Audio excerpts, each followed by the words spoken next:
Bonjour, Madame Panon, bonjour. Bonjour. C'est pour le Québec, hein. Donc on est entré dans une spirale infernale où il y a beaucoup de morts. Et les Américains, face aux Américains, les Européens restent les mains liées pratiquement. Comment ça va se décompter ça? Alors, première chose, il y a quand même une bonne nouvelle cette semaine, c'est que pour la première fois, Emmanuel Macron a prononcé le mot cessez-le-feu et a appelé au cessez-le-feu. Je le dis, ce n'est pas à la hauteur de la situation. Après avoir cautionné... Après avoir non seulement cautionné, mais attendu plus d'un mois, ça fait plus d'un mois que le peuple palestinien est bombardé. On est déjà à 10 000 victimes, dont 70% sont des femmes et des enfants, avec des bombes au phosphore qui ont été utilisées. Encore aujourd'hui, le plus grand hôpital de Gaza qui a été visé, des hôpitaux, des écoles, des ambulances qui sont visées sur Gaza et qui sont en train de produire une sorte de cimetière pour enfants, comme le dit l'ONU, qui foudroie notre humanité commune. Mais je le dis, certes, Emmanuel Macron l'a dit tard, très tard, mais il l'a dit. Et je crois que c'est un point d'appui sur lequel il faut aller jusqu'au bout de la logique. Maintenant qu'Emmanuel Macron a dit cesser le feu, la France est un des 5 membres permanents du Conseil de sécurité de l'ONU. Elle doit maintenant demander une résolution pour le cessez-le-feu. Est-ce que vous croyez que ça va peser, ça? Par rapport aux Américains, hein, c'est ça, la France doit mettre la pression de tout son poids sur les États-Unis pour faire en sorte qu'ils arrêtent de mettre des vétos à tout va. Mais je vais vous dire, aux États-Unis en ce moment, on est sur les plus grandes manifestations anti-guerre depuis au moins 50 ans. Eh bien, ça montre que partout, les peuples, que ce soit en France, aux États-Unis, partout, les peuples non seulement apportent leur solidarité au peuple palestinien, mais disent cela doit s'arrêter immédiatement. Et si certains des puissances de ce monde sont des puissances belligérantes qui soutiennent inconditionnellement un gouvernement d'extrême droite, ce n'est pas le cas de la majorité des peuples de ce monde qui, eux, font pression sur les puissants pour dire ça doit s'arrêter maintenant et tout de suite. Et je vais vous dire, la France, comme les autres puissances, a les leviers pour arrêter tout ça, s'il y a une volonté politique de le faire. Et en tout cas, si on est là, c'est pour pousser cette volonté politique le plus possible. Et Madame Panon, excusez-moi. Je vous en prie. Ceux qui crient à l'injustice sont diabolisés. Alors oui, il y a une diabolisation qui est terrifiante. C'est-à-dire qu'on devrait avoir que tout le monde comprenne, pour les Québécois et les Québécoises qui nous écoutent. Merci. Nous avons un débat politique en France qui est focalisé sur des mots, avec des tentatives de décrédibiliser des paroles pour la paix. Vous avez non seulement plusieurs manifestations, alors là celle-ci est autorisée, mais plusieurs manifestations pour la paix qui ont été interdites coup après coup. Donc nous sommes une des seules démocraties dans le monde où on n'a pas le droit de manifester en soutien à un peuple bombardé.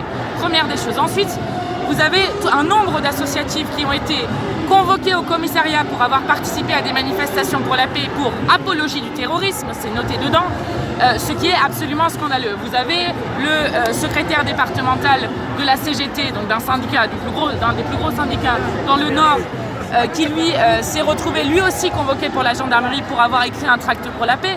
Donc vous avez une répression qui est insupportable, et moi je le dis, c'est d'autant plus insupportable que le débat politique français devrait justement se concentrer sur la discussion que nous venons juste d'avoir. Comment arrive-t-on aux conditions d'un cessez-le-feu immédiat?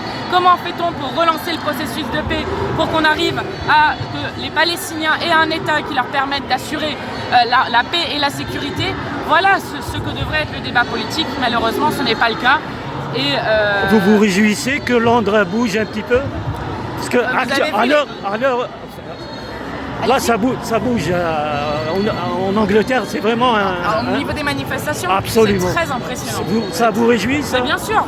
À tous les endroits où les peuples manifestent de manière extrêmement forte, on n'arrivera pas à faire bouger la situation s'il n'y a pas une pression populaire partout. Et donc, évidemment que ça me réjouit. Dernière question. Est-ce que les puissances s'attendaient à ce revirement, je dirais, de la situation? Que les peuples sortent dans la rue?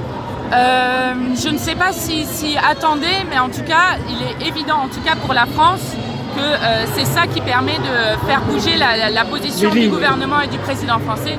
Et vous inquiétez pas qu'on va continuer là-dessus. Merci Madame Panon, merci. Au revoir. Alors c'était pour le Québec. Bonjour, Madame Panon, bonjour. Bonjour. C'est pour le Québec. Donc on est entré dans une spirale infernale où il y a beaucoup de morts. Et les Américains, face aux Américains, les Européens restent les mains liées pratiquement. Comment ça va se décanter ça? Alors, première chose, il y a quand même une bonne nouvelle cette semaine, c'est que pour la première fois, Emmanuel Macron a prononcé le mot cessez-le-feu et a appelé au cessez-le-feu. Je le dis, ce n'est pas à la hauteur de la situation. Après avoir cautionné... Après avoir non seulement cautionné, mais attendu plus d'un mois, ça fait plus d'un mois que le peuple palestinien est bombardé. On est déjà à 10 000 victimes, dont 70% sont des femmes et des enfants, avec des bombes au phosphore qui ont été utilisées. Encore aujourd'hui, le plus grand hôpital de Gaza qui a été visé, des hôpitaux, des écoles, des ambulances qui sont visées sur Gaza et qui sont en train de produire une sorte de cimetière pour enfants, comme le dit l'ONU, qui foudroie notre humanité commune. Mais je le dis, certes, Emmanuel Macron l'a dit tard, très tard, mais il l'a dit. Et je crois que c'est un point d'appui sur lequel il faut aller jusqu'au bout de la logique. Maintenant qu'Emmanuel Macron a dit cesser le feu, la France est un des 5 membres permanents du Conseil de sécurité de l'ONU. Elle doit maintenant demander une résolution pour le cessez-le-feu. Est-ce que vous croyez que ça va peser, ça? Par rapport aux Américains. C'est ça, la France doit mettre la pression de tout son poids sur les États-Unis pour faire en sorte qu'ils arrêtent de mettre des vétos à tout va. Mais je vais vous dire, aux États-Unis en ce moment, on est sur les plus grandes manifestations anti-guerre depuis au moins 50 ans.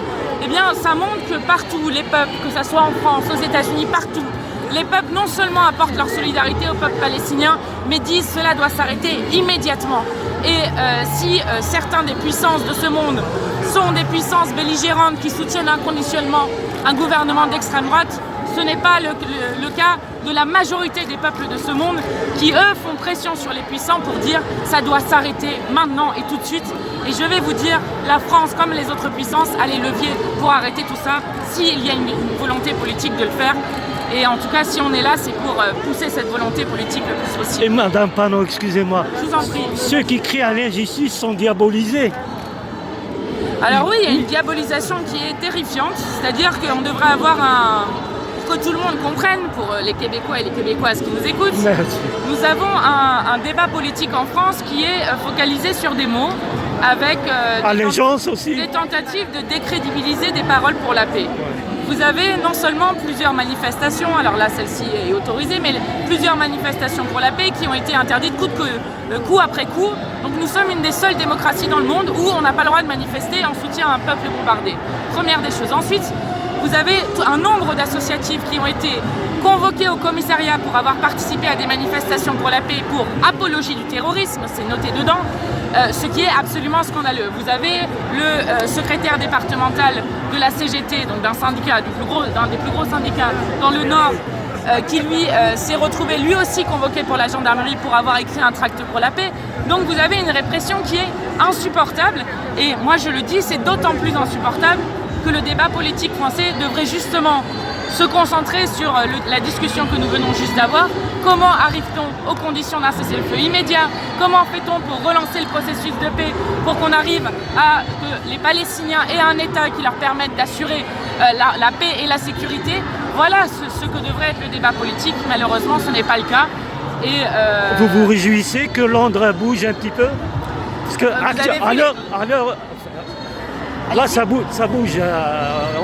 En Angleterre, c'est vraiment au niveau des manifestations, absolument. C'est très impressionnant. Ça vous réjouit, ça? Mais bien sûr. À tous les endroits où les peuples manifestent de manière extrêmement forte, on n'arrivera pas à faire bouger la situation s'il n'y a pas une pression populaire partout. Et donc, évidemment que ça me réjouit. Dernière question.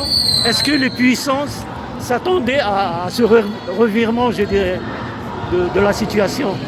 Que les peuples sortent dans la rue? Je ne sais pas si attendait, mais en tout cas, il est évident, en tout cas pour la France, que c'est ça qui permet de faire bouger la position du gouvernement et du président français. Et vous inquiétez pas qu'on va continuer là-dessus. Merci Madame Panot, merci. Au revoir. Alors c'était pour le Québec.